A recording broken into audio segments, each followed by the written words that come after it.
السلام عليكم ورحمة الله تعالى وبركاته. خوتنا المالي، اش اخباركم؟ نتمنى تكونوا تمام بالصحة والعافية ان شاء الله انتم وطيوركم. بالنسبة للفيديو ديال اليوم الاخوان، واحد الفيديو مهم بزاف الاخوان المبتدئين في مجال التربية ديال الطيور.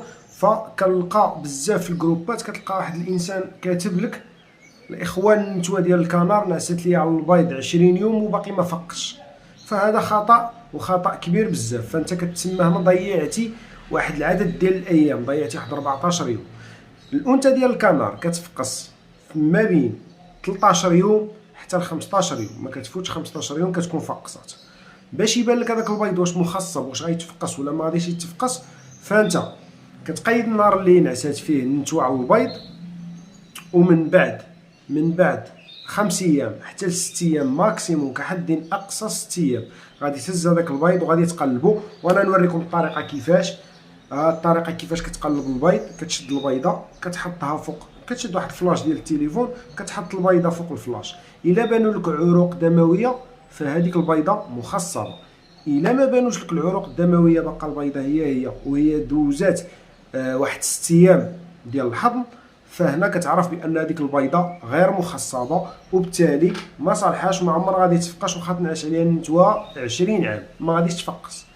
فبالتالي الا كان البيض كامل غير مخصب، كتحيد هذاك البيض وكتحيد ليها العش، كتعطيها الدوشيه والذكر، وكتعطي شي مهيج للذكر، وكتعاود تعاود دوره واحده اخرى باش تبيض لك، باش ما تضيعش انت واحد العدد ديال الايام. مثلا خليتيها 20 يوم وهي ناعسه على البيض، انت عاد ضرباتك الفيقه، فبالتالي غادي تكون ضيعتي واحد 15 يوم ضيعتيها. في عوض ما انك كنتي تعرفها في 5 ايام الاولى، غادي تكون ضيعتي 15 يوم. الاخوان ما تنساوش هذه الطريقه هذه. وكذلك واحد الحاجه، واحد المساله واحده اخرى، هي ان النتوى من الاحسن ملي تبدا تحط في البيض غادي تهز ليها البيضه ديالها وتعوضها ليها ببيضه بلاستيكيه حتى تسالي 4 البيضات، ومن بعد كتعاود ترد ليها البيض ديالها وكتحيد البيض البلاستيكي وكتقيد هذاك النهار. صافي تما بدات الحضن.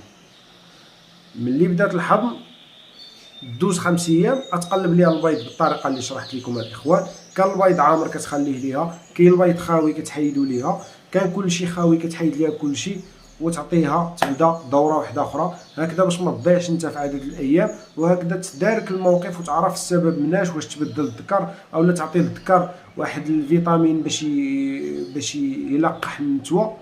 تعرف المشكل منين جاي بالضبط، عيب باش ما تضيعش الايام. صافي، كان هذا فيديو خفيف ظريف الاخوان. ما تنسوش اللي باقي ما مابونيش يتابونا في القناه ويفعل الجرس هكذا يوصلوا اشعار في كل ما حطيت فيه فيديو. وتهلاو في راسكم، تهلاو في الطويرات ديالكم، نتلاقاو في فيديو جاي.